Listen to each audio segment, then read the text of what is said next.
이스라엘은 하나님의 말씀대로 순종해서 여리고성 전투에서 승리했어요. 하지만 작은 아이성 전투에서는 실패했죠. 그 이유가 뭐죠? 아간이 불순종했기 때문이었어요. 그래서 이스라엘 백성들은 하나님께 회개하고 다시 아이성과 전투를 했죠. 그래서 승리할 수 있었어요. 이스라엘 백성들은 여리고성을 정복하고 아이성까지 정복했어요. 그 다음 차례는 기브온이라고 하는 성이었어요. 그 다음 차례가 된 기브온 사람들은 너무너무 두려워했죠. 어떡하지? 그 다음 차례는 우리라고.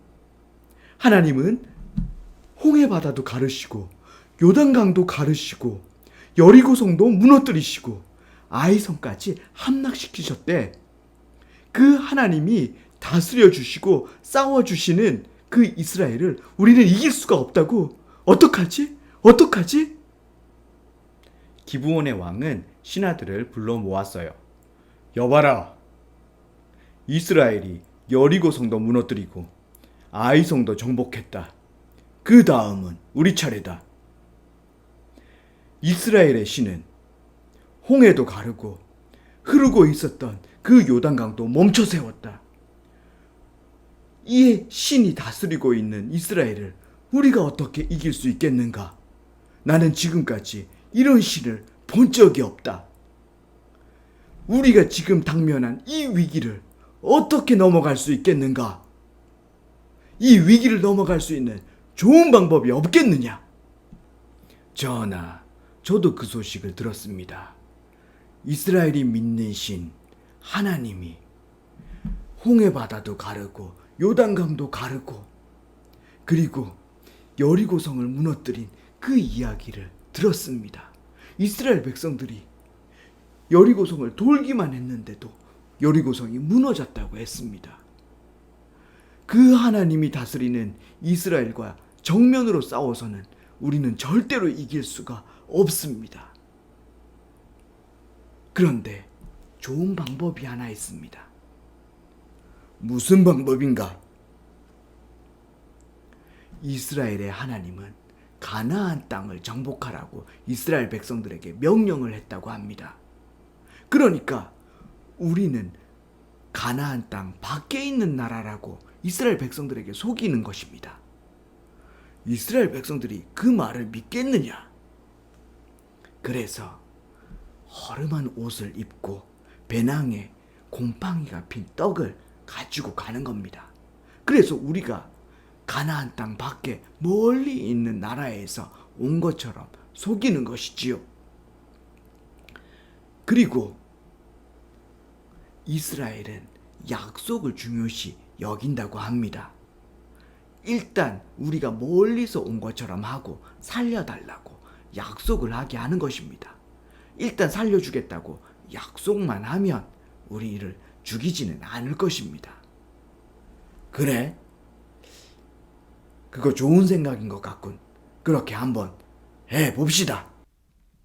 그래서 기브온의 40몇 명이 낡은 신을 신고 낡은 옷을 입고 곰팡이가 난 떡을 배낭에 담아가지고 길갈에 있는 여호수아에게 찾아갔어요.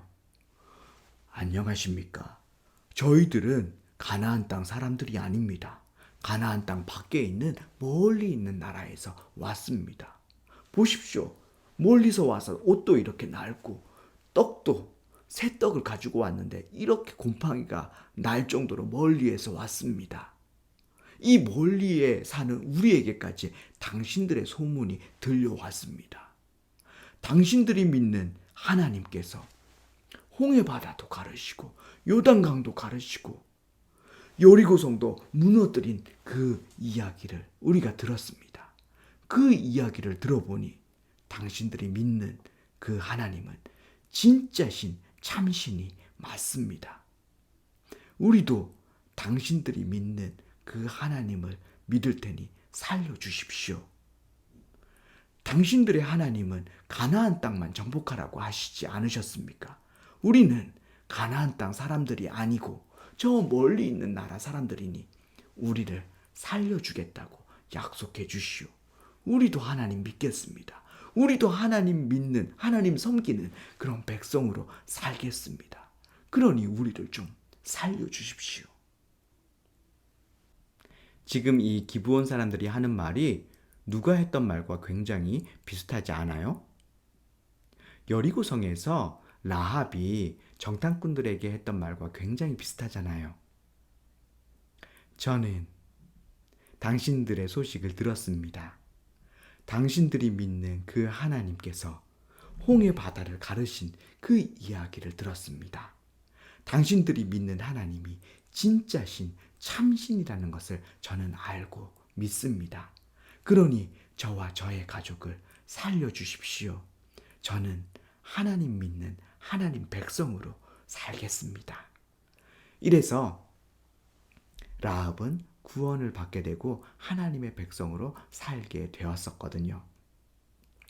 이것처럼 기브온 사람들도 이 믿음의 고백을 통해서 하나님 믿는 하나님 백성으로 살겠다는 이 고백을 통해서 하나님의 백성이 되었습니다.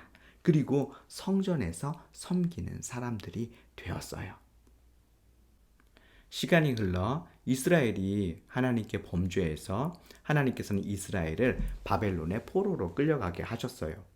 그리고 나서 70년이 지나고 다시 이스라엘로 예루살렘으로 이스라엘 백성들이 포로 귀환에서 돌아오게 되는데 몇 번에 걸쳐서 돌아오게 되었어요. 그 중에서 두 번째 포로 귀환을 에스라라고 하는 사람이 백성들을 이끌고 예루살렘으로 돌아왔죠. 근데 에스라가 포로 귀환을 하다 말고 그 포로 귀환을 멈췄어요. 왜냐하면 굉장히 중요한 사람들이 빠져 있었기 때문이에요. 에스라는 포로 귀환하는 사람들을 부흥시키고 회복시키기 원했어요. 그런데 부흥시키고 회복시키기 위해서 먼저 회복되어야 할 것이 성전에서 드리는 예배라고 생각했죠.